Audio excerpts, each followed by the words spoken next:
Well, hello there. I'm Cole Hunt, aka DJ R.D. Johnson, and I'm a music director here at KVRX 91.7. Welcome to my second library picks. My first one was in the station, but this one's at home with my record collection, which me and my mom just recently reorganized because it's been overflowing a little bit before. And I pushed this to the very last day I'm at home because I was overwhelmed by trying to choose 4 or 5 records of my favorites, because if I chose my favorite records I have here, I would have ended up talking about the same exact bands I talked about in my last one. So because I chose to do a specialty show this semester with garage rock, I chose to choose 5 records from my garage collection to talk about, which my mom started collecting in the 90s when she lived in Chicago, and I've continued today. And I'm gonna start off with a classic, the Sonics with Boom. This is probably one of the most famous and important garage records ever was. The Sonics are like maybe the first punks. There's a ton of people that are called the first punks, but they really elevated garage rock to a different level. And there's so many like classics on this record. It starts off with Cinderella, which is an amazing song, and then I love the Sonics version of Louie Louie on the second side, which it's probably my favorite of the song, the most famous garage song.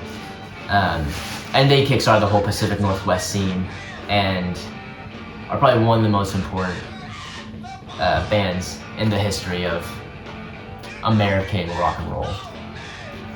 And then jumping forward to the gun punk scene in the 90s, we have the Mummies, which is my favorite from that time period.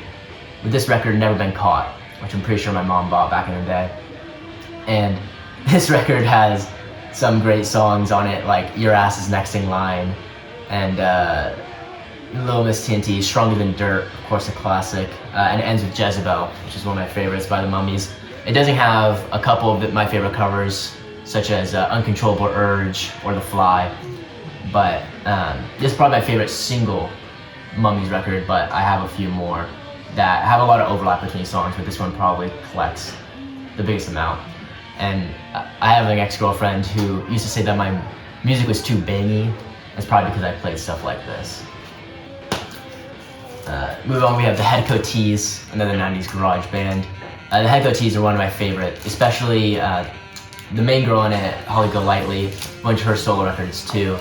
And they were created first as a backing band for the Headcoates, which was Billy Childers' band at the time that he was with for, I think, the longest amount of time. Of course, Billy Childers was, you could say, the godfather of garage rock revival. But then they started writing their own stuff and completely separating, got their own identity, which is, I think, their greatest stuff. And the title track of this record, their cover of Have Love Will Travel, is probably my favorite song by them. And yeah, definitely check them out if you haven't before. Then we have Destroy All Astro-Man by Manor Astroman, which I was surprised was the only Manor Astroman record I actually have when I was looking through our section. And there's 23 songs on this album, so each song is like less than 2 minutes at least. And the Manor Astroman, if you've never listened to them, they're pretty insane. They're from Alabama, but they're an instrumental surf rock band with this like sci-fi B-movie shtick to it. And I usually don't like bands with gimmicks, but I think theirs just works so well that it really separates them from the rest. And on this record, they have all the band members have their different names. There's Bird Stuff, the drummer, Coco, the Electric Monkey Wizard, the bassist, Dr. Dolito, and his invisible Vaportron. That's not a regular member of the band. I think Star Crunch is on guitar, and they're always there. And they're insane. I love the labels on this record, the Little Robot Man. I know Ali, our traffic director and digital database director, is a big fan of them too. So if you like surf rock or if you like garage rock but have never listened to Manor Astroman, for sure check them out. And then finally we have Guitar Wolf with what I think is their newest record, Love and Jet.